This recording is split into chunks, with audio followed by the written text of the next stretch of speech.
Nasiraan ka na ba ng riveter? Hindi ka nag-iisa kasi lahat tayo nasisiraan ng riveter. Kaya bumili ako yung heavy duty na riveter, kagaya nito. Ito yung base model, ito yung upgraded version. Hand riveter ng Inco.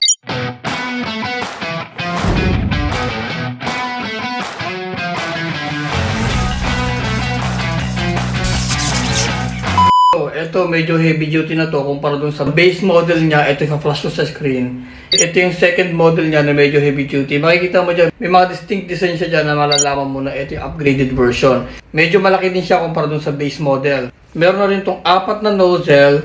Merong 2.4, merong 3.2 mm, merong 4.0 mm, saka 4.8 mm. Normally yan naman talaga yung mga nozzle niya, no, kahit sa ibang mga version.